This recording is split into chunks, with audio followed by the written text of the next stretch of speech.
Sunita Williams की वापसी भारत के लिए, दुनिया के लिए एक ऐतिहासिक मूवमेंट। इस टाइम पर आप सबको पता है कि सुनीता विलियम्स बहुत टाइम से स्पेस में थी, जो कि लगभग मैं बात करूं तो ये 8 दिन के लिए मिशन पर गई हुई थी। बट इनको वापस आने में लगभग 9 महीने का टाइम लगा। More than 280 days it takes, approximately 286 days का टाइम लगा है, जो कि लगभग 9 महीने है। और मैं बता दूं, ये मूवमेंट कहीं ना कहीं जिस कंपनी ने इनको भेजा था वहाँ इसके स्पेस क्राफ्ट के अंदर बहुत सारी दिक्कतें आई। ठीक है, जो स्पेस क्राफ्ट के अंदर दिक्कतें आई, उन दिक्कतों के बाद से इनका जो 8 दिनों का मिशन था वो 9 महीनों में कन्वर्ट हो गया। Now it's a huge news in itself कि भाई साहब, एक बार जब किसी इंसान को 8 दिनों के लिए भेजा जा रहा है, वो 9 महीने के लिए अगर स्पेस में फंस जाए बाई चांस, तो उसको मेंटली किस तरीके से प्रिपेयर होना पड़ेगा, फिजिकली किस तरीके से प्रिपेयर्ड होना पड़ेगा। बिकॉज स्पेस में रुक पाना, स्पेस में टिक पाना अपने आप में बहुत बड़ी बात है। बिकॉज यू नो दैट कि स्पेस की कंडीशंस ऑब्वियसली यहाँ से बिल्कुल अलग होती हैं। ग्रेविटी एकदम ज़ीरो होता है, तो उस कंडीशंस में आपकी बॉडी किस तरीके से रिएक्ट करती है, आप किस तरीके से रिएक्ट करते हो। और भारत पर, यानी कि इस दुनिया में, यानी कि इस अर्थ पे जब आप वापस आते हो, कहीं भी किसी भी कंट्री में आप जब दोबारा वापस आते हो, यानी कि अर्थ की ग्रेविटी के अंदर में जब आते हो, तो आपको किन किन प्रॉब्लम्स का सामना करना पड़ता है आफ्टर कमिंग द स्पेस। क्या ये आपको जो आपके कपड़े पहन रखे हैं, क्या वो आपको पत्थर से भी ज़्यादा हैवी लगने लगते हैं? क्या आप चलने में एकदम बेसिकली आप चल नहीं पाते हो? तो ऐसी बहुत सारी चीज़ें आज हम डिस्कस करेंगे इस वीडियो के अंदर। तो नमस्कार दोस्तों, मैं मोहित शर्मा एल के अकेडमी से, और आज आपके सामने लेकर आया हूँ एक ऐसी वीडियो जहाँ पर आज के टाइम की ये एक हॉटस्पॉट न्यूज़ बनी हुई है और हम उसको डिस्कस करेंगे। तो जैसा कि मैंने बोला आपको कि सुनीता विलियम्स की वापसी हुई है, और कहीं ना कहीं इसको नासा ने लॉन्च किया, स्पेस क्रू 9 जो है, जिससे वो रिटर्न हुई है। बेसिकली अगर मैं बता दूं इसको कि ये जब इनकी वापसी हुई है तो लगभग इनको 45 डेज़ तक के लिए देखा जाएगा, देखभाली में रखा जाएगा ना, रिहेबिलिटाइजेशन सेंटर में रखा जाएगा। द रीज़न बिहाइंड इट मैंने कि आपको बताया, जब ये लोग वापस आते हैं तो ये लोग चल तक नहीं पाते, they are not able to walk. ये वॉकिंग भी नहीं कर पाते हैं, ये कुछ भी नहीं कर पाते हैं। The reason behind it is one thing that is called gravity. इनके जो कपड़े होते हैं वो उनको इतना हैवी लगते हैं, क्योंकि स्पेस में तो ग्रेविटी है नहीं, तो जो क्लॉथिंग होती है वो हमसे दूर रहती है। पर जैसे ये अर्थ की ग्रेविटी के टच में आते हैं, या किसी भी ग्रेविटेशनल फोर्स या पुल के टच में आते हैं, तो इनको ग्रेविटी बहुत ज़्यादा हैवीली फील होती है, जो इनके लिए बहुत ज़्यादा, एक तरीके से कह सकते हैं कि इनको बहुत ज़्यादा दिक्कत करती है। हर तरीके की प्रॉब्लम्स का इनको सामना करना पड़ता है। इसीलिए इनको प्रॉपरली इनकी बॉडी में क्या क्या कमजोरी आती है, हालांकि इन सब चीज़ों को हम बहुत डिटेल में डिस्कस करेंगे थोड़ी देर बाद, बट अभी हम आगे चलते हैं। उससे पहले गाइस मैं आपको बता देता हूँ कि हमारी एकेडमी डिफरेंट कोर्सेज लॉन्च करती है regarding GPSC, UPSC, NDA, CDS. You want to join, if you want to join any of the courses, you can join that, and you can also use my code MH05 by enrolling more and more discount. ठीक है, चलिए guys, सो देखिए कितना एक खुशकिस्मत वाली बात है यार हमारे लिए कि सुनीता विलियम्स की फाइनली वापसी हो चुकी है। And it's a huge thing in itself कि जिस मूवमेंट के लिए, जिस पल के लिए हम सब लोग वेट कर रहे थे।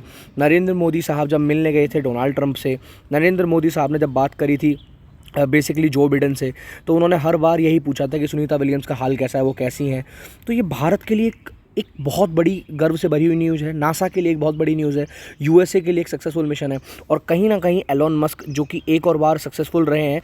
हालांकि जिस कंपनी को उसको कारोबार सौंपा गया था वो इसमें थोड़ी सी असक्षम रही है, जो कि उस कंपनी के ऊपर एक दोबारा क्वेश्चन करती है, क्या वो सच में स्पेस एक्स को टक्कर दे सकती है। फिलहाल ये प्रूव हो चुका है, space x is the best company in this world, मतलब जहाँ पर कह सकते हैं कि जिन्होंने पूरे की पूरे दुनिया में स्पेशली स्पेस के मिशंस में अपना एक रुतबा जमा रखा है। Now we will gonna discuss some of the more important things कि किस तरीके से सुनीता विलियम्स जो है और साथ में जो है बच विलिमोर, अब ये दोनों वापस आए हैं। नाउ बेसिकली जब ये वापस आए तो उसके बाद बहुत सारी चीज़ों का इनको सामना करना पड़ा है, जिसमें सबसे ज़्यादा इंपॉर्टेंट जो चीज़ है ना, उनकी मसल्स का लॉस होना। मैं आपको बता देता हूँ, लगभग 1 महीने में ना, लगभग का मैं जनरल सी बात करूँ तो 1 से 2% आपका मसल का लॉस होता है। बहुत सारे इश्यूज़ होते हैं, बोन डेंसिटी आपकी लॉस हो जाती है। उसके अलावा कहीं ना कहीं आपकी आँखों में जो विज़न है उसमें प्रॉब्लम आने लगती है, और कैंसर के चांसेस भी बढ़ जाते हैं। तो स्पेस से अगर वापस लौट के आ रहे हैं हम लोग, तो उसके बाद हमको ना बहुत सारी प्रॉब्लम्स का सामना करना पड़ता है।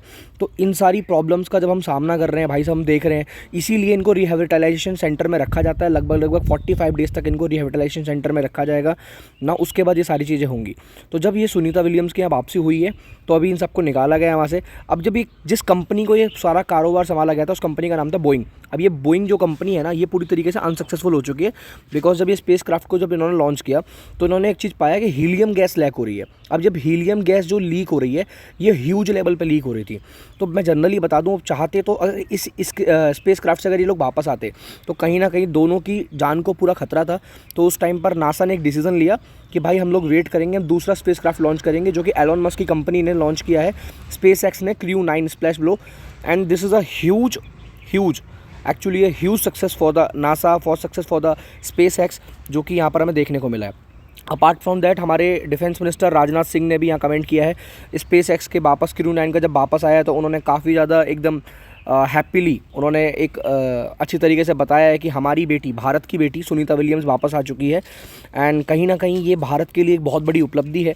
तो यहाँ पर डिफेंस मिनिस्टर भी हमारे इसको बड़े इंटरेस्टिंग लगे। इसके साथ साथ नरेंद्र मोदी ने एक लेटर लिखा है, प्राइम मिनिस्टर मोदी साहब ने एक लेटर लिखकर भेजा है, जिस लेटर में साफ साफ लिखा है उन्होंने कि मुझे बहुत खुशी है कि सुनीता विलियम्स वापस आ चुकी हैं, मैं चाहता हूं कि वो एक बार भारत आएँ और भारत से मिलें, और ऐसी बहुत सारी चीज़ों को उन्होंने बताते हुए कराए। Now the one of the most important thing that I would like to discuss with you guys कि ह्यूमन बॉडी के अंदर क्या क्या दिक्कत आती है। अगर आप स्पेस में जाते हो तो सबसे पहले क्या है कि आपकी जो हर महीने लगभग 1% जो है आपकी जो फ्रैक्चर्स हैं, मसल्स हैं, या जितनी भी चीज़ें हैं, आपकी कमर वगैरह जो बॉडी है, वो सब एक पूरी तरीके से डैमेज होना स्टार्ट हो जाती है। उसके लिए कम से कम 2.5 घंटे आपको स्पेस में एक्सरसाइज करनी पड़ेगी फॉर मेंटेन दैट। तो इनको अगर अपनी बॉडी को मेंटेन करना है तो डेली 2.5 घंटे कम से कम इनको एक्सरसाइज करनी पड़ती है, जिससे कि अपनी बॉडी को, अपनी हेल्थ को मेंटेन कर पाएँ। जिसके लिए इनको स्क्वाट, डेडलिफ्ट, रोज़, बेंच प्रेसेस, जो एक्सरसाइज आप लोग जिम में सुनते हो, ये एक्चुअल में स्पेस के अंदर उसको एक्सरसाइजेस को करते हैं। स्पेस स्टेशन है वहाँ पर प्रॉपर तरीके से। बस आपको जानकर खुशी होगी कि भारत बहुत जल्द अपना खुद का स्पेस स्टेशन लॉन्च करने जा रहा है। तो अगर ये सक्सेसफुल होता है तो मुझे लगता है 2030 से लेकर 35 तक के बीच में अगर ये पॉसिबल हो जाता है तो इस दुनिया में भारत एक ऐसा देश बन जाएगा जिसका खुद का स्पेस स्टेशन होगा, है ना।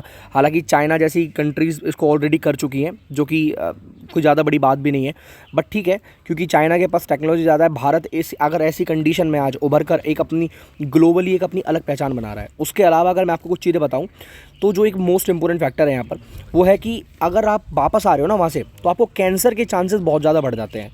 एंड कैंसर क्या है ना, कैंसर क्यों बढ़ जाता है भाई साहब, क्योंकि डीएनए का डैमेज होता है, पोटेंशियली डीएनए का डैमेज होता है, और ये एक बहुत ज़्यादा इशू वाली चीज़ है। इसीलिए इनको 24/7 एक्चुअली अगर मैं जनरली बताऊं तो मेडिकल फैसिलिटीज़ के अंदर रखा जाता है, प्रॉपरली इनको देखभाल करी जाती है हर तरीके से। तो बहुत सारे कॉजेज़ है यार, ऐसा मजाक नहीं है कि आप एस्ट्रोनॉट बनने हो। हालांकि आपको पता होगा एस्ट्रोनॉट किसे कहते हैं, मैं आपको बता देता हूँ कि हमारे एटमॉस्फेयर में 5 लेयर होती हैं, ठीक है। सबसे पहले होती है ट्रोपोस्फेयर, उसके बाद होती है स्ट्रेटोस्फेयर, उसके बाद होती है मीजोस्फेयर, उसके बाद होती है थर्मोस्फेयर, और उसके बाद होती है एक्सोस्फेयर।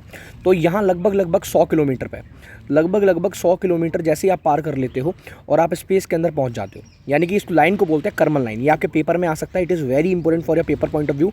तो कर्मन लाइन उसी लाइन को बोला जाता है जो कि 100 किलोमीटर पे है एज़ पर नासा। हालांकि इस लाइन को ऑफिशियली कम करने की कोशिश की जा रही है, बट अगर आप 100 किलोमीटर पार कर लेते हो और अगर आप थोड़ा सा टाइम स्पेस में स्पेंड कर देते हो, that means you are a astronaut. तो फिर आपको एस्ट्रोनॉट वाली सैलरी, बेनिफिट्स वगैरह सब कुछ मिलते हैं। The most important thing that I would like to tell you guys कि आपके सेल्स थोड़े से ना कमज़ोर बन जाते हैं, बहुत सारी चीज़ें होती हैं। Now this is the mission जो कि 14 मार्च को लॉन्च किया गया था, स्पेस क्रू 9। एक्चुअली ये प्रॉपर तरीके से लॉन्च किया गया था, ठीक है, याद रखिएगा। स्पेस एक्स फैल्कॉन 9 रॉकेट था, जो कि जब ये फैल्कॉन रॉकेट लॉन्च किया गया था, इसी के थ्रू ऊपर यहाँ पर ये देखिए, यहाँ पर ये पूरा का पूरा सेटअप है, जिस तरीके से उनको जिससे वापस लाया गया है, जो कि मैं दिखा लेता हूँ। ये देखिए, ये वापस आया। अब इसकी हालत देखिए अब कैसी हो चुकी है। ये नासा का जो वीडियो है, एक्चुअली नीचे आते आते जो वीडियो चल रहा था लाइव वीडियो, उसी से मैंने फ़ोटोज़ लिए हैं। और ये स्पेस एक्स है जो कि इनको, हमारे जो एस्ट्रोनॉट हैं उनको बाहर निकाल रहे हैं। तो ये देखिए इस तरीके से ये लोग बाहर आते हुए हैं। इनकी हालत ऐसी है, चल भी नहीं पा रहे हैं, बैठ भी नहीं पा रहे हैं। आप देख रहे हो इनको लोग बिठा रहे हैं पकड़ पकड़ के। So this is a huge thing यार, एंड ये बहुत बड़ी उपलब्धि है हमारे लिए। सो आई होप गाइज आप लोगों को ये पसंद आया होगा वीडियो, एंड आप लोगों को काफ़ी नॉलेज मिली होगी। तो कुछ इसी तरीके का कंटेंट देखने के लिए stay connected with us. You can also download our app from the Play Store, and if you find any problem regarding any of that, you can also comment and ask to us. I hope काफ़ी मज़ा आया हो आपको आज इस video में। तो कुछ इसी तरीके के वीडियो के लिए स्टे कनेक्टेड विद अस।